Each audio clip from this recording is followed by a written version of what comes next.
Halo kawan pajak, jumpa lagi dalam Simadu On Air, edukasi PMA 2 On Air. Kali ini kawan pajak akan ditemani oleh Asri, Kak Ida, dan Pak Doni.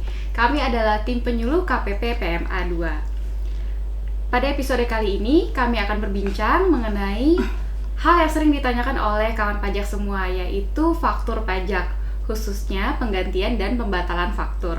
Sebagai tambahan informasi bagi kawan pajak, tahun ini DJP telah menerbitkan peraturan terbaru terkait faktur pajak, yaitu Peraturan Direktur Jenderal Pajak Nomor Per 03 Tahun 2022, yang baru saja diperbarui dengan Per 11 Tahun 2022. Per 11 ini mulai berlaku pada tanggal 1 September 2022 nanti. Dan pokok perubahannya tidak mencakup penggantian dan pembatalan faktur, sehingga pada kali ini kita akan membahas penggantian dan pembatalan faktur berdasarkan Per 03 tahun 2022. Baik Kak Ida, dalam pembuatan faktur pajak kan mungkin ya kawan pajak ini ada kesalahan dalam pengisian atau penulisan faktur nih. Bagaimana nih ketentuan untuk pembuatan faktur pengganti? Baik, terima kasih Kak Asri. Jadi berdasarkan Pasal 22 ayat 1 Per 03 tahun 2022, pembuatan faktur pajak pengganti dapat dilakukan sepanjang terhadap SPT masa PPN masa pajak dilaporkannya faktur pajak yang diganti masih dapat disampaikan atau dilakukan pembetulan sesuai dengan ketentuan peraturan perundang-undangan di bidang perpajakan. Nah, ketentuan peraturan di bidang perpajakan itu kan banyak banget nih Kak Ida. Betul. Ini yang dimaksud ketentuan yang mana ya? Baik, jadi untuk ketentuan peraturan perundang-undangan di bidang perpajakan yang dimaksud di sini adalah Pasal 8 ayat 1 Undang-Undang HPP, yaitu Undang-Undang Harmonisasi Peraturan Perpajakan, yaitu wajib pajak dengan kemauan sendiri dapat membetulkan surat pemberitahuan yang telah disampaikan dengan menyampaikan pernyataan tertulis dengan syarat Direktur Jenderal Pajak belum melakukan tindakan pemeriksaan. Nah, di sini diperjelas lagi Kak Asri di penjelasan pasal 8 ayat 1 Undang-Undang HPP, yaitu terhadap kekeliruan dalam pengisian surat pemberitahuan yang dibuat oleh wajib pajak masih berhak untuk melakukan pembetulan atas kemauan sendiri dengan syarat Direktur Jenderal Pajak belum mulai melakukan tindakan pemeriksaan. Nah, yang dimaksud dengan mulai tindakan pemeriksaan itu adalah pada saat surat pemberitahuan pemeriksaan pajak disampaikan kepada wajib pajak, wakil, kuasa, pegawai, atau anggota keluarga yang telah dewasa dari wajib pajak yang bersangkutan.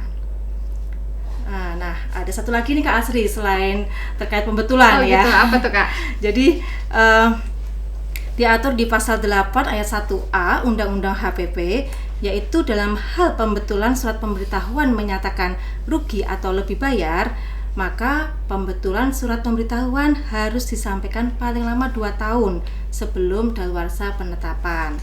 Yang dimaksud dengan daluarsa penetapan adalah jangka waktu 5 tahun setelah saat terutangnya pajak atau berakhirnya masa pajak, bagian tahun pajak sebagaimana dimaksud dalam pasal 13 ayat 1 Undang-Undang HPP. Oke. Itu, Kak Asri. Berarti tadi dasar hukumnya ya Kak Ida ya. Ya, Lalu betul. saya mau tanya nih untuk Pak Doni, bagaimana sih teknis pembuatan faktur pajak pengganti? Baik, kawan pajak, ketemu lagi dengan Simadu On Air ya. Di lampiran huruf C Per 03 itu diatur bahwa yang pertama, faktur pajak pengganti diisi berdasarkan keterangan yang sebenarnya atau sesungguhnya. Kemudian nomor seri faktur pengganti tetap menggunakan nomor seri faktur yang sama dengan nomor seri faktur yang diganti. Hanya bedanya digit ketiga, yaitu kode statusnya. Kalau normal kan statusnya 0. Nah, kalau untuk pengganti kode statusnya adalah 1. Dalam hal dibuat faktur pajak pengganti berikutnya, kedua, ketiga, dan seterusnya, maka kode status yang digunakan adalah kode status 1. Dan yang terakhir, Tanggal faktur pajak pengganti diisi dengan tanggal pada saat faktur pajak pengganti tersebut dibuat. Oke, lalu setelah melakukan penggantian faktur pajak, Ya. jika wajib pajak belum melaporkan SPT, itu kan tinggal langsung lapor aja nih Pak ya. Ya. Tapi kalau misalkan PKP penjual telah melaporkan faktur pajak yang diganti sebelumnya di SPT masa PPN sebagai faktur pajak keluaran, bagaimana sih cara pembetulan SPT-nya? Baik, untuk pembetulan SPT dari sisi penerbit ya. Oke. Yang pertama adalah faktur pajak pengganti dilaporkan dalam SPT masa PPN pada masa pajak yang sama dengan masa pajak dilaporkannya faktur pajak yang diganti dengan mencantumkan nilai dan atau keterangan yang sebenarnya atau sesungguhnya setelah penggantian. Kemudian pelaporan faktur pajak pengganti pada SPT masa PPN harus mencantumkan kode dan nomor seri faktur pajak yang diganti pada kolom yang telah ditentukan. Oke, itu dari sisi penjual ya Pak ya, dari Ya. penerbit. Sekarang kalau dari sisi pembeli bagaimana Pak? Oke, untuk pembetulan SPT dari pembeli ya. Iya.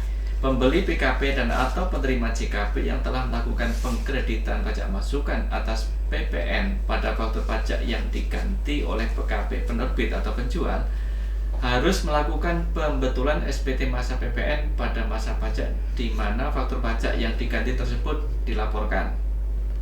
Sepanjang terhadap SPT masa PPN di mana faktur pajak yang diganti tersebut dilaporkan belum dilakukan pemeriksaan. Sama tadi prinsipnya dengan yang dijelaskan oleh Mbak Ida. Oh gitu ya Pak, sebelum melakukan pemeriksaan.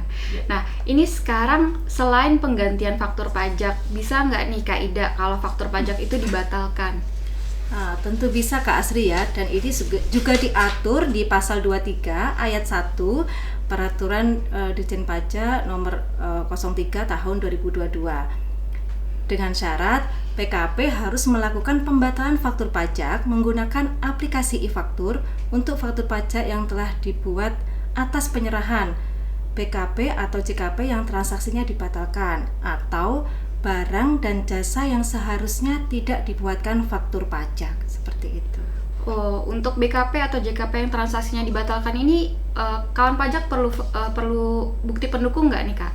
Ya, jadi pembatalan transaksi harus didukung oleh bukti atau dokumen yang membuktikan bahwa telah terjadi pembatalan transaksi. Bukti dapat berupa pembatalan kontrak atau dokumen lain yang menunjukkan telah terjadi pembatalan transaksi. Nah, jadi apabila tidak ada dokumen yang terkait pembatalan transaksi tersebut, maka faktur pajak tidak dapat dibatalkan. Berarti wajib ya Kak ya hukumnya kalau untuk pembatalan faktur nih harus ada bukti pendukungnya. Betul. Nah terus dengan terkait syarat kedua tadi, contoh barang atau jasa yang seharusnya tidak dibuatkan faktur pajak itu seperti apa Kak? Ya, contohnya apabila transaksinya itu atas penyerahan barang atau jasa yang tidak dikenakan PPN. Nah, untuk ketentuan terkait barang dan jasa yang tidak dikenakan PPN itu diatur di pasal 4A Undang-Undang HPP. Nanti kawan pajak bisa langsung mengecek di aturannya ya. Oke, langsung dicek aja ya Kak ya. Lalu saya mau tanya lagi untuk Pak Doni, bagaimana ketentuan pembatalan faktur pajak Pak? Baik, kalau tadi kita diskusi tentang pembetulan ya, sekarang pembatalannya. Pembatalan ini diatur di lampiran huruf K Per03 tahun 2022. Pembatalan faktur pajak dapat dilakukan sepanjang terhadap SPT masa PPN masa pajak dilaporkannya faktur pajak yang dibatalkan masih dapat disampaikan atau dilakukan pembetulan sesuai dengan ketentuan peraturan perundangan yang berlaku.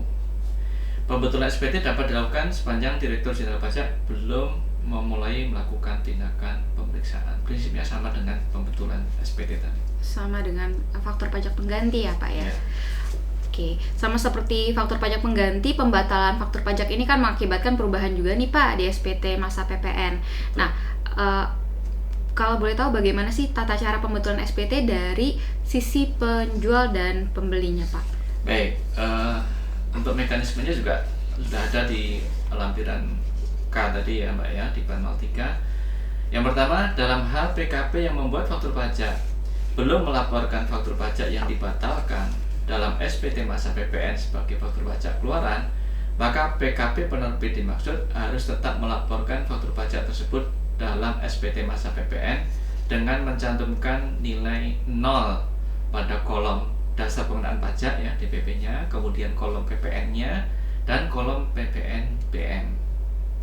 Kemudian dalam hal PKP yang menyerahkan BKP atau barang atau menyerahkan JKP ya, yang telah melaporkan faktur pajak yang dibatalkan dalam SPT masa PPN sebagai faktur pajak keluaran, maka PKP dimaksud harus melakukan pembetulan SPT masa PPN yang bersangkutan sesuai dengan ketentuan peraturan perundangan perpajakan yang berlaku dengan cara melaporkan faktur pajak yang dibatalkan tersebut dengan mencantumkan nilai 0 pada kolom dasar pengenaan pajak DPP, kemudian pada kolom PPN dan kolom PPN-BM dari segi penjual. Itu dari segi penjual ya Pak. Sekarang dari pembelinya Pak, gimana Pak? Untuk pembelinya, dalam hal PKP pembeli ya, PKP atau yang menerima JKP ya, telah melaporkan faktur pajak yang dibatalkan dalam SPT masa PPN sebagai faktur pajak masukan, maka PKP dimaksud ya pembeli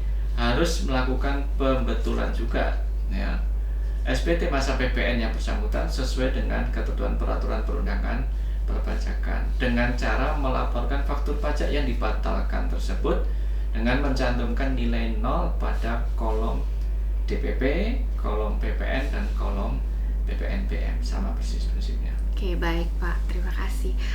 Izin menambahkan informasi bagi kawan pajak, selain ketentuan yang telah disebutkan Kak-Ida sebelumnya, pembatalan faktur pajak dapat juga dilakukan apabila terdapat kesalahan dalam penginputan NPWP lawan transaksi. Kemudian, untuk ketentuan upload faktur pajak pengganti, sama halnya seperti faktur pajak normal, yaitu tanggal 15 bulan berikutnya. Oleh karena itu, tanggal faktur pengganti seperti yang telah disebutkan adalah tanggal di mana faktur pengganti itu dibuat, bukan mengikuti tanggal faktur pajak normalnya, karena ada dikunci ya tanggal 15 bulan berikutnya maksimal diupload. Baik, terima kasih Pak Ida dan Kak Ida dan Pak Doni atas perbincangan kali ini yang menambah wawasan terkait penggantian dan pembatalan faktur. Semoga apa yang disampaikan pada episode kali ini dapat membantu kawan pajak yang sedang galau ya, bagaimana caranya nih mengganti atau membatalkan faktur pajaknya. Jangan lupa subscribe agar tidak ketinggalan podcast Simadu On Air selanjutnya yang tentunya seru dan bermanfaat. Sebagai penutup, Asri mohon maaf apabila terdapat kata-kata yang kurang berkenan. Thank you for watching. Sampai jumpa.